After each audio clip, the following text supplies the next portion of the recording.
Hi bro, hi sister, praise எல்லாரும். இன்னைக்கு ஆண்டவர் உங்களுக்கு தெரிஞ்ச ஒரு சீக்கிரட்டே உங்களுக்கு சொல்லி தரப்படுறாரு. டேய், என்னடா குழப்பிட்டு இருக்கா, புரியல அப்படின்னீங்களா? எனக்கு தான் பாதுகாப்பே இல்லைங்க. சுத்தி என்னதான் உறவுகள் என்னதான் பந்தங்கள் இருந்தாலும் எனக்கு ஒரு பாதுகாப்பே இல்லைங்க. எனக்கு ஒரு ஃபீல் இருக்கு, ஒரு தனிமையா இருக்கு அப்படின்னா பிரதர் சிஸ்டர் உங்ககிட்ட தான் ஆண்டவர் பேச போறாரு. ஏய், நீ என்னுடைய அப்படின்ற ஒரு வார்த்தைக்குள்ள போயிட்டா.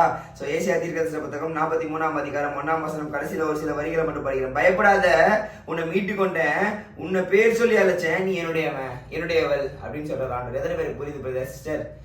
இந்த உலகத்துல அவரை மிஞ்சி உங்களை யாரும் எதுவுமே பண்ண முடியாது. நீங்க பயப்படாதீங்க. ஏன்னா நீங்க அவருடைய அவர் ராஜாதி ராஜா, வானத்தையும் பூமியும் படைச்சவர். உங்களுக்கானதை உங்களுக்கு எப்பவுமே நடத்துவார். உங்க போக்கையும் வரதி என்னைக்கும் காப்பார். இது முதற்கொண்டு காத்து உங்கள்ட்ட நீங்க பேசிட்டு இருக்காரு அப்படின்னா he have some plan about you. So அதனால பயப்படாதீங்க. பாதுகாப்பே இல்லை, என்ன நடக்கும். இன்னைக்கு நிறைய பேருக்கு அந்த ஒரு பயம், என்ன எப்போ நடக்கும் அப்படின்ற பயம், ஃபியூச்சரை குறிச்சு. உங்களுடைய எதிர்காலமே அவருடைய கருத்துக்குள்ள இருக்கு. So don't worry, be happy all the time with the presence of God.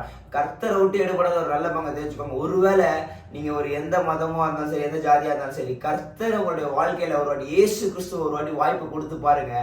Is doing some miracle in your life. ஒருவேளை உங்களுக்கு பாதுகாப்பாற்ற நிலைமை தான், அவர் உங்கள் பாதுகாவல்னா இன்றும் உங்களையும் பாதுகாத்துட்டு தான் இருக்காரு.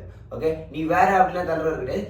Just give him for one chance. Okay, அவர் உங்களுடைய வாழ்க்கையில ஒரு சான்ஸ் கொடுத்து பாருங்க. Is doing some amazing stuff in your life. உண்மையாவே சொல்ல முடியும். அதை நான் அனுபவிக்கிறேன், என் குடும்பமாக அனுபவிக்கிறோம், சாட்சியா நாங்கள் இருக்கோம். ஸோ நீங்களும் அனுபவிங்க, ஆசீர்வாதங்களை பெற்றுக்கொள்ளுங்க. அற்புதமாக உங்களை நடத்துகிறவர் வழி நடத்துவாராக. இந்நாளில் நாங்கள் மீண்டும் கர்த்தருக்கு ஸ்தோத்திரம். ஆமென், அல்லேலூயா, லவ் யூ.